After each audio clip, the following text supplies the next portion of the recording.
With 2023 coming to a close, here are my picks for the best and worst movies of the year. And for good measure, I also threw in the four TV shows I saw that came out this year because I'm not a big TV guy in general. And when I do watch TV, it's usually older stuff. Like I watched Breaking Bad and Better Call Saul this year. But those are the four shows I saw this year, and then here are the movies I've seen. And additionally, two of these movies are cheat movies. I have not seen them all the way through, but I've either read the source material, whatever, or I've seen enough clips. I know enough about it that like I might as well rank it. And you can just ignore that in my ranking if you want. I didn't include one of them on my list for 10 best and 5 worst and 3 worst, but yeah. And also, as you can see this year, I moved the tier list ranking upwards. Like this used to be average and that used to be bad, but I made this mid and these are all good. Because this year was actually way better than last year. I'm gonna be honest. This was actually a pretty fire year for movies. And yeah, let's get right into it. So first off, we got John Wick Chapter 4, and to be completely honest, top tier movie. I love this movie. I love the entire series of John Wick movies. I got into them this year, before this one came out, and honestly, this one was the best one. It just increased the action and the scale of all the other ones that came before. And honestly, while Keanu Reeves barely did anything in the movie in terms of like talking, he's a very silent character. He doesn't really have a lot of like deep interactions, I guess you could say, in conversation. But the way Keanu Reeves expressed John's emotions through his facial expressions, through the way he acts with other characters without talking, I think it was pretty good. Keanu Reeves delivered a great performance. Additionally, Donnie Yen's character was amazing. The blind assassin, he was fun, and I think he's perhaps the best character besides John Wick in the whole franchise. So, yeah, John Wick Chapter 4 was one of the highlights of the year for me. Next, we got Oppenheimer. I'd say it's another best of the year. The only criticism I can throw it is that it lasted a bit too long. But yeah, the cast was amazing, really stacked cast. Christopher Nolan, as always, delivered, and the audio wasn't as bad as most of his movies. Yeah, it's just an interesting thing, and it really made me kind of reconsider a lot about life, just in the moment while watching it, because like we could perhaps possibly be killed because of the creation of Oppenheimer, and it's just crazy to think about. So the movie did really help me. Like it's a really thought provoking movie, and I did think about it at least a week after I saw it in a deep way. So it was definitely one of the best of the year. Now we have the other half of Barbenheimer. We got Barbie, and I mean it's a fun movie. Like I'm not gonna say it's bad. I enjoyed it. When I first saw it, I really didn't like it. But the more I thought about it, the more it like sat with me. I was like, you know what? It's pretty fun. I enjoyed it, and I'll be willing to rewatch it. I mean, it really like tackles like politics in a pretty good way. I'd say pretty balanced way. So I'd say it's a fun movie for sure. Next we got Ant-Man and the Wasp: Quantumania, utter garbo. Just the peak of everything wrong with the MCU. Like legitimately the lowest point they could go. It's awful in every conceivable way. The acting, no offense to Paul Rudd or Evangeline Lilly, but the acting's kind of bad. Jonathan Majors is the only okay actor in this, and you know how that turned out. But yeah, Kang is the only good part. Even then, he's not that great. I wouldn't say. Like he probably delivered a better performance in Loki playing the variant, but whatever, playing the one who remains. But the CGI is so bad, absolutely awful. MODOK is the worst MCU villain, bar none. It's just bad all around. There's nothing good for me to say about it. I can't even compliment it, even if I tried. And that's something that like I hated Thor: Love and Thunder, but at the very least, I could probably compliment Chris Hemsworth's trying here. Natalie Portman's try, but I feel like no one tried on this movie besides Jonathan Majors. The main characters are boring, lame. Hank Pym doesn't really do much. Neither does Hope's mom, even though she's kind of a focus in the movie, but she doesn't really do much. It's just bad. I hated this movie.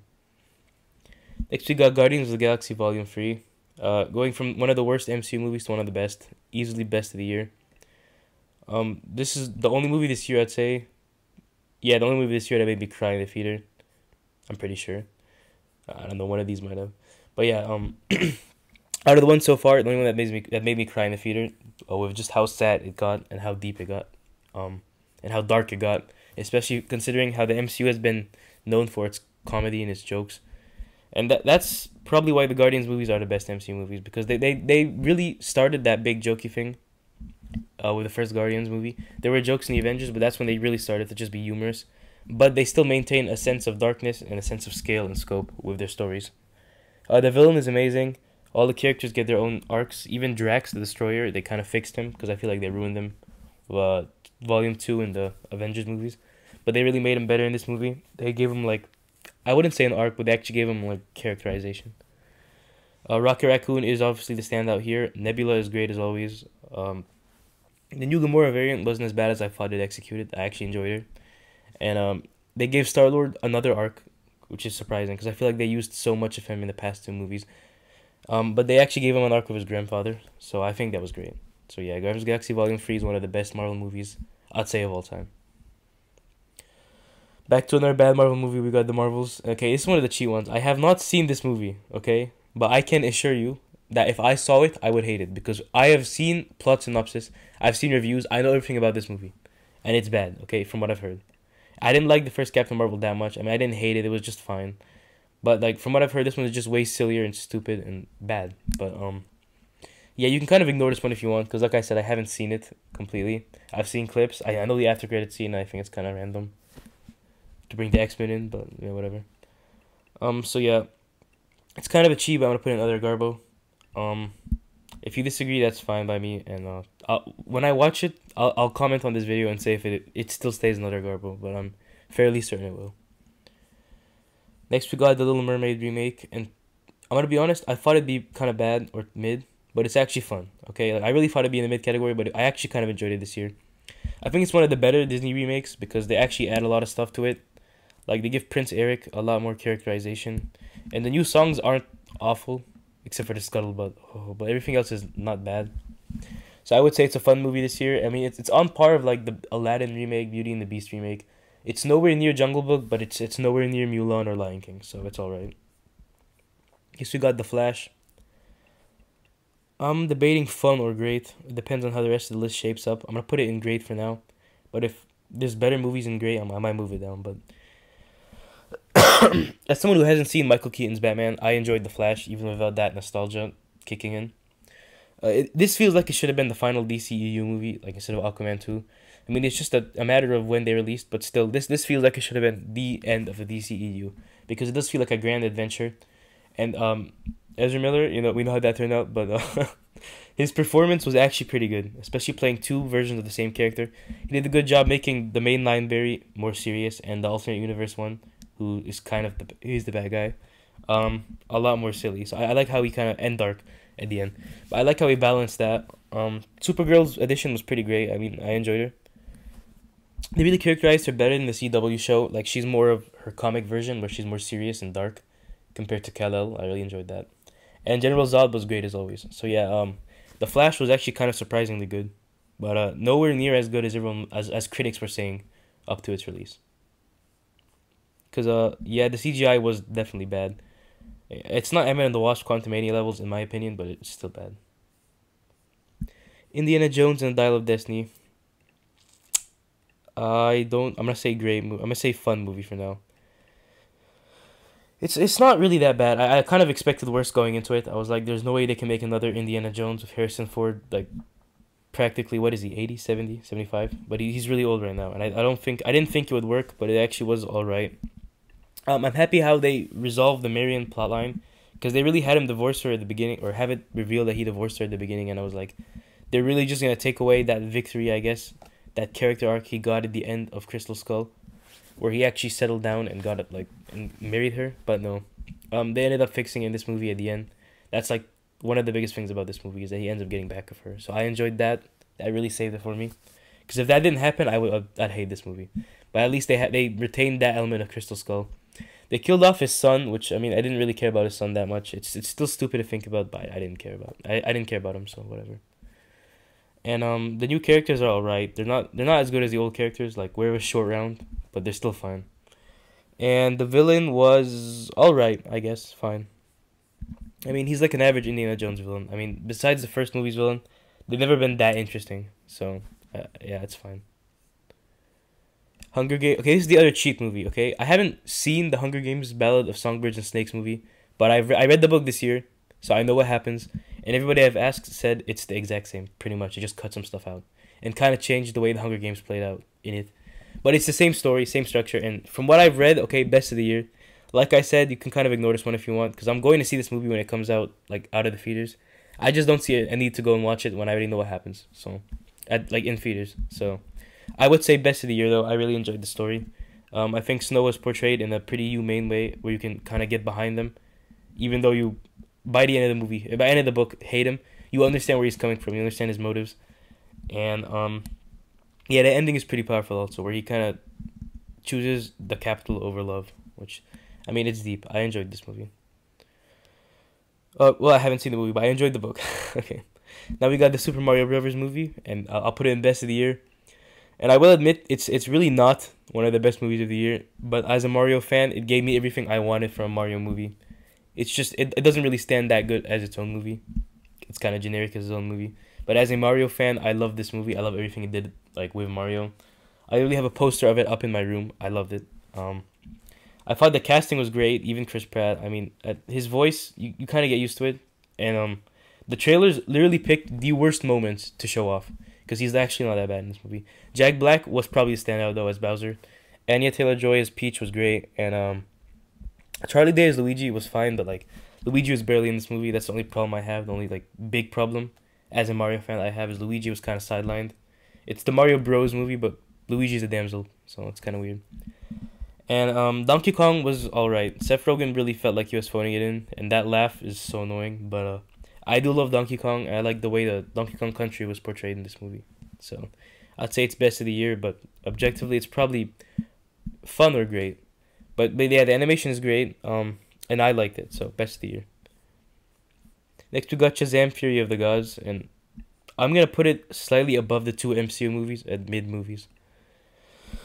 And my reasoning here is that while I do not remember like many details from either of these movies, all three of these movies at the bottom, these superhero movies. At least with Shazam! Fury of the Gods, I wasn't like face palming while watching it. I didn't hate it.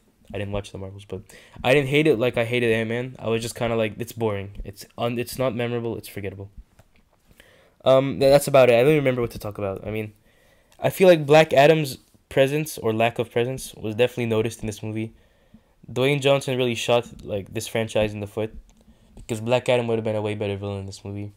I mean, the villains we got were fine. Actually, there was a lot more depth to them than I thought there'd be. Specifically of the older one, I don't know her name, but like at least she had some depth to her. So yeah, it was a mid movie. It was just very forgettable, but it wasn't as insulting and bad as Ant-Man and the Wasp: Quantumania. Next, we got Peter Pan and Wendy, and it's just garbo. I couldn't finish it. Okay, I'm counting movies I haven't finished because it was just so boring. I couldn't finish it, and it's like an insult to Peter Pan. I just can't. So utter garbo. Like they pretty much made Peter Pan sort of the villain of his own movie. So yeah, garbage. I didn't like it, and it's really one of the most cheap Disney remakes. The fact that they put it out on Disney Plus just shows how little confidence they had in it. Now we got Leo, and I think it's a mid movie. Adam Sandler's voice acting in this movie was just the normal Adam Sandler voice he always makes. You know what I'm talking about. And the songs were actually pretty atrocious. I really hated the songs in this movie. That was the worst part of the movie. But the animation was alright, and I think Netflix animation is kind of rising above Disney at this point. And I mean, it was a deep story, I'd say. It was a pretty deep story about life and like getting older and fulfilling your dreams, I guess. So there was depth to it, and it definitely felt like it was trying to say something. And for that, I put it in mid movies. So, but I didn't really enjoy it that much, especially the songs. Oh yeah, from one of the middest movies to one of the middest animated movies to one of the best animated movies of the year. Spider-Man Across the Spider-Verse is easily one of the best of the year. They really took what happened in the first movie and contextualized it a lot more by introducing the Spider Society and Spider-Man 2099. Additionally, the Spot as a villain seems pretty interesting. Like I said, Spider-Man 29 is great. He's a pretty interesting villain. Miles Morales gets a lot more to do in this movie. Well, not a lot more to do, but like they really develop him more as Spider-Man in this movie. I like the context that he's not supposed to be Spider-Man. It just makes him a more intriguing character to me. And yeah, in a lot of ways, it did give off Shrek 2 vibes, where like this is not how the story is supposed to go. But I enjoyed that. I loved it. It really is one of the best animated sequels of all time, in my opinion. And Spider-Gwen was also great in this movie. I love the design of her world, the style that they showed off. Obviously, the art style in the entire movie was amazing, but her world in particular was pretty cool. And yeah, the only thing I'd say bothered me was the ending, was the cliffhanger. But that's barely a complaint against this movie. It's just a complaint against my impatience, if anything. So yeah, best of the year for sure. Next we got Cocaine Bear, and I might put it in great movies. I know it's not okay. If we're being realistic, it's a mid movie. Realistically, but I enjoyed watching this. Okay, with my family, I really enjoyed watching the stupidity on display here. I mean, the human stories were definitely very over intrusive, as most critics said, but I actually found them funny. I enjoyed them, especially the bathroom fight at the beginning. It's just it's such a cringe, stupid movie, but I enjoyed it. The only thing I personally have against it, like I know there's a lot of complaints against it, but the only thing I have against it is that the bear should have definitely died at the end. I don't know why they left it alive and tried to humanize it, because it's treated like a villain the entire movie until the very end, once the gangster played by or mobster played by Ray Liotta, I think. Yeah, he shows up. So once he shows up, they treat the bear like an afterthought, and they try to make the bear a hero, sort of, which is really stupid. But yeah. Besides that, I really enjoyed it. It's just really cringy and really fun. Okay, and one of the highlights of my year, honestly, the first big movie this year I enjoyed. So great movie. Next we got The Boogeyman, and I'll probably say fun movie. It was a little better than mid. I saw it with someone, and she and I were just making fun of it the whole time. It was kind of like, I'm not really easily scared by horror movies. The only thing that really disturbs me is like body horror, like Saw, and like some Mortal Kombat fatalities. But like, I'm not really scared of this kind of thriller movie. Okay, Signs scared me, but this really didn't scare me. I was kind of just making fun of it the whole time with my friend, and it's not bad. Nothing about it is bad. It's executed pretty well. It's just not scary to me. So, and I'm not a big horror guy in general, so I put it in fun movies. Yeah, the acting's fine. It's fine. Okay, so yeah, good movie. Next, you got Renfield. This breaks my heart. I'm gonna put it in mid movies because I actually was really anticipating this movie. I had to read Bram Stoker's Dracula for a class in like January or February this year, and to see that this movie was coming out, I think April, I was actually pretty hyped to see Renfield's story on the big screen, like a movie focused on Renfield, like a side character, side villain from the book. But they didn't really impress me at all. I probably went in with too high expectations because it was kind of just a stupid, extremely gory movie, and the gore was just so silly. Like blood was squirting and spurting everywhere. It wasn't like realistic gore. It was just gore for the sake of gore. Nicolas Cage was entertaining as Dracula. I didn't like that there were a lot of like the whole thing was kind of that the mob was involved, and I was like, that's kind of boring. I mean, I kind of wish it was set not in the modern day, or the fact that it was set in the modern day was kind of more fundamental to the story, because like it just felt like a superhero movie with Dracula elements in it. The acting was great though. Like I said, Nick Cage was great. Nicholas Hoult was great as the main character, and Awkwafina was actually pretty good in this movie. I think she's actually pretty good as a straight woman in movies, like being like the serious one instead of being the joke the whole time. So I think she should definitely do more roles where she's not the joke character. But we'll see how that goes. Yeah, it was just a fine movie, all things considered. Not great, but not awful. Next, we got Five Nights at Freddy's. I'm gonna put it in fun, but it could be mid depending on the day. Cause I enjoyed it while watching it, but I was like, this is kind of just boring. I mean, the whole thing about the FNAF games is the jump scares, okay? And this movie really didn't have many jump scares outside of Balloon Boy. None of the animatronics were that scary, and there was like maybe one scene of actual violence. And that was when those people were trying to break in, but that's about it. It wasn't a very violent movie. It wasn't a very scary movie. I liked the acting, of course. You know, we got Peter from the Hunger Games. Can't remember his name right. Josh Hutcherson. He was pretty great in the movie. The kid actor was actually not that bad. I mean, I've seen people criticize her performance. It wasn't that bad, I'd say. Less annoying than most kids in movies. And Shaggy's actor, I can't remember his name. Shaggy from Shaggy Rogers from Scooby Doo. He's the purple guy in this movie, and I really thought he was the highlight of the movie, to be honest. He was the most disturbing part about this movie was him and his implications as like an awful person, a serial killer. So and a kidnapper. So I feel like he was probably the best part of the movie. But the animatronics themselves were definitely nurtured for the big screen. And like the part where they're building a fort was just so cringe and so stupid. But yeah, I'd put it in fun movies. I know some people probably put it in great movies, but it's fun for me. Sometimes mid depending on the day. But today I'm like, it's fine. Next we got A Knock at the Cabin. And M. Night Shyamalan is a very hit or miss type of director. And was that this year? I'm pretty sure it was this year. I don't know. It might have been 2022. But this... Okay, if this was this year, it was... Either way, it was pretty mid, I'd say. I did have some fun of it, but it wasn't like science, like that level of science, and it wasn't even as fun as old. So I'd say it's probably just a mid movie. The story was pretty interesting, but I mean, there's not really much of a twist in it besides who ends up dying at the end. But there's not really like it's not a movie built on twists like M Night Shyamalan is known for, and I found that kind of boring. So, Dave Bautista was the highlight though. I loved his performance. Also, the guy who plays Kristoff was one of the people in this movie, one of the two dads. He was all right. He was actually pretty good. So yeah, it's a mid movie, but the acting was pretty good. Next, we got Elemental, and look, I know this is a controversial opinion for some reason, but I actually dislike this movie, and I dislike this movie more than Wish. Okay, um, I found it boring and I found it generic, and I was just like, this feels like such a boring version of Romeo and Juliet. Okay, and like the metaphor it's trying to give is fine, but I feel like Zootopia did that way better and way more originally than this movie, and it's dumb. I feel like the third act climax is also really contrived, like the flood bursting out. It's I know it's a metaphor, but it's really stupid. I feel like Pixar was known for more. I don't want to say action packed, but just more interesting, entertaining stories in the past. They definitely were, with like Finding Nemo, Incredibles, Monsters Inc. But this felt so small scale and so boring to me. It was kind of reminiscent of Turning Red to me, and just how, I guess, small scale it was boring. That's all I can say about it. And I don't know if it belongs in Other Garbo necessarily, but I strongly dislike this movie. Like I really don't like this movie. So realistically, it's probably in mid movies, but for me, it's Other Garbo. I just did not enjoy it at all, and I feel like Disney's really lost their touch completely. Inside Out 2 better pick up the pace here. Next, we got Asteroid City. Another controversial one for me. I want to put in mid movies because Asteroid City is I mean, it's a fine movie. Like I'm not really like Wes Anderson's movies. I haven't seen a lot of them. I've seen Fantastic Mr. Fox. That might actually be it, but yeah, I enjoyed Fantastic Mr. Fox, and this does have that type of humor. I do like his deadpan silence. I mean, I find it funny, but I feel like this movie was just kind of all over the place for me. I didn't really resonate with it too much. I like the idea of the alien being what was it, stop motion, something like that.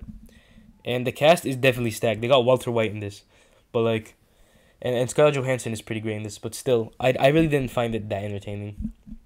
And once it's over, I really don't understand what it was about. I think that's the point of the movie, that like there is no meaning. It can be derived from yourself, but like I don't really like that for a movie. I like it when a movie tells me like gives me a message that I can reflect upon. This movie really doesn't give a message. That's my biggest problem with it. I don't want to be told how to think, but I want to be given a message to think about, the way Barbie did it, for example, or Oppenheimer with its message about nuclear war. So I really think this movie was just all right. I don't get the praise for it, but I mean, if people praise it, I'm not offended. I don't care. Next, you got The Bad Guys Holiday Special. This one barely counts. I'm just putting it mid because it was just an alright, whatever, DreamWorks Christmas special. It's not on the same level as Merry Madagascar or like Shrek the Halls or whatever, but it's a fine Christmas special for kids, I guess. I really didn't like The Bad Guys in general, like the Bad Guys movie, so to no surprise I didn't enjoy this that much. Next, we got Killers of the Flower Moon, one of the best movies based on history I've seen ever, probably. I really enjoyed the way that this movie got us in the skin of a villain, pretty much. And you kind of see how he's manipulated, but at the same time, it's all his, like, it is his fault. He is definitely in control of his actions, and he is ultimately, like, the reason his wife and her people suffer. Okay, so it's one of those movies that gets you sympathetic of the villain, like The Hunger Games, Ballad of Songbirds and Snakes, while at the same time, you're still aware that they are an awful person, a terrible person. Yeah, and Leonardo DiCaprio's acting was great. Lily Gladstone was great as his wife in this movie. And Robert De Niro was pretty good as the villain. So, yeah, the acting was definitely one of the best parts of this movie. The cinematography was great. The story was just really interesting. I mean, it's crazy to think that this is a real story that hasn't really been widely spread until now with this movie. And Martin Scorsese really did a good job of this. The only thing I'd complain about is probably like Oppenheimer. I think it's perhaps an hour too long, like, or 30 minutes too long. Especially, like, near the end with both movies, there's trials, and with Oppenheimer they were fine, I guess. But with this movie, those trials drag out for so long. Like, this movie, I really felt exhausted. Oppenheimer, at least, I was like, you know what? It's an important part of the story to get the trials out. And if this it was, but I feel like they really dragged that on for so long. And yeah, the ending was also like kind of disappointing, I'd say, with the way we find out about what happened to the characters post movie. Like it's kind of a lame way to do it. with Martin Scorsese talking in a microphone. I didn't really like that, but yeah, best of the year still. Regardless, I enjoyed it, all 4 hours of it, even though the last hour was kind of slow. Next, we got Dungeons and Dragons: Honor Among Thieves, and I'm gonna put it in S tier as well, best of the year, because I was going into this expecting to hate it. I was like, this is about to be one of the cringiest movies I've ever seen, and to my surprise, it's actually a pretty great heist movie. The acting all around is amazing. Hugh Grant, Chris Pine, the girl from Fast and Furious, Sophia Lillis. Everyone in this movie does a great job. Okay, I really enjoyed the cast. I thought they had great chemistry with each other, especially our main group of ragtag heroes. The action was great. I mean, the fighting wasn't like the best, but it was still fine. Especially near the end, it felt kind of superhero-y, but still, it was great. I enjoyed it. The humor was actually really good. It was actually a pretty funny movie. There were many laugh out loud moments for me, and I definitely enjoyed it. And coming as someone who doesn't really care about Dungeons and Dragons, I love this movie. So I'd say it's the best of the year for convincing a Dungeons and Dragons, I wouldn't say hater, but like non-enjoyer, who actually enjoyed this universe. So yeah, best of the year. Penultimate movie, we got Aquaman and The Lost Kingdom, and I'm gonna put it in fun movies. And I know that's weird to put it above Asteroid City and Lock at the Cabin, but I actually pretty enjoyed this movie. Okay, I think it's the best out of the Marvel and DC lower tier movies from this year, like besides Guardians and The Flash. Like out of the bottom four, I think it's alright. It's pretty fun. Okay, I know those are the four that people are criticizing the most this year, but at the very least, I kind of enjoyed Aquaman 2. Mostly because of Black Manta and Ocean Master. I feel like the villains really carried this movie. Of course, Amber Heard was in this movie, and we all know how that went. But they did a good job of cutting her lines out about making her character suffer. So I think that was a good idea. Good job. And Ocean Master's character arc is really what carries this movie. I mean it. Ocean Master going from like pretty much Loki to a way more sympathetic person and actually redeeming himself at the end of the movie is great. That final fight, final confrontation between Black Manta, Ocean Master, and Aquaman is one of the best DCEU moments in my opinion. The only however, it's kind of hindered by the fact that the main villain, not Black Manta, the guy behind them, like evil Ghost King fish guy, gets really one shot, like legitimately one shot, and it's really stupid. I feel like he could have been removed from this movie and would have been way more entertaining if it was just Black Manta and Ocean Master as the villains. But yeah, I really enjoyed it. I mean, I think the dialogue was definitely the worst part. Like the moment to moment was just so cringe and kind of hard to watch. But the action was great, and the big moments were they really hit. Okay, it doesn't feel like the end of the DCEU, but at the same time, that's not this movie's fault. Okay, it's not its fault. It came out after the Flash, and as an Aquaman sequel, I think it did a good enough job. Our final movie, we got Wish, and like I said, I enjoyed it more than Elemental, and I might actually put it in fun movies. Okay, no, mid movies. I enjoyed it while watching it for sure. I'm just happy to have another, I guess you could say, classic style Disney movie back in theaters. But at the same time, it is so mid. It is really forgettable. There's not much that goes on in this movie that I can recount to you right now. The songs are actually pretty bad. Like this might be the worst Disney movie in terms of songs, but they are kind of bops in the moment. So I enjoyed listening to them, especially that Revolution song. It's pretty funny.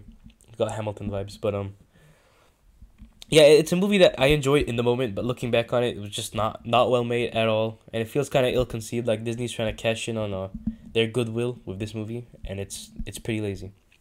And the worst thing is looking back at what this movie could have been, because Chris Pine's villain was not originally supposed to be the only villain. It was him and his wife, and that would have been so much cooler than just merely having him as the villain. And on that note, he's not really a villain. I mean, until he opens the book, he's just kind of being a reasonable guy. And I don't really feel like they convinced us enough that he's a truly evil monster of a person. If he actually killed somebody, like if he killed her grandpa, maybe.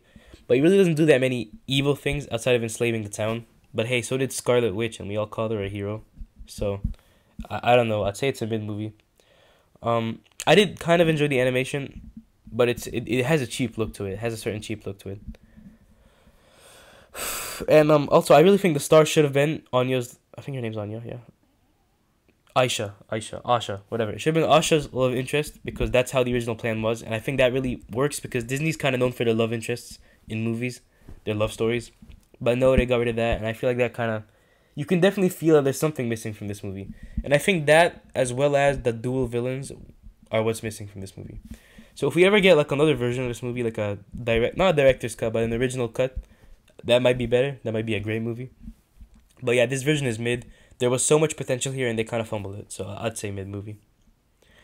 Now for the TV shows, I mean those are the movies I saw this year ranked. I'm surprised there weren't many great, but I could probably move Indiana Jones up perhaps or Barbie. I'm not going to, but I could. Um, yeah. So here are the TV shows I've seen now. Twisted Metal. I got into the series this year in anticipation for this because I actually kind of enjoyed the trailer. I know people were making fun of it, but I actually liked the trailer. I thought it did a good job of getting me into this sort of silly dark world, this dark version of Mad Max, pretty much.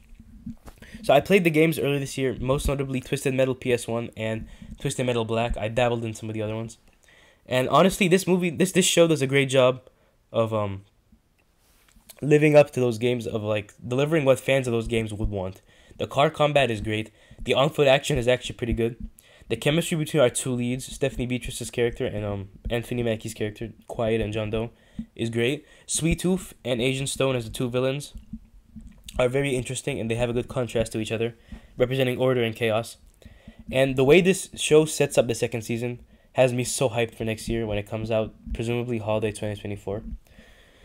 So yeah, I'm so ready for the actual tournament to begin, and let's actually get a good Twisted Metal tournament in live action. That's gonna be so awesome, and I really hope PlayStation makes another game because of this on the PS5.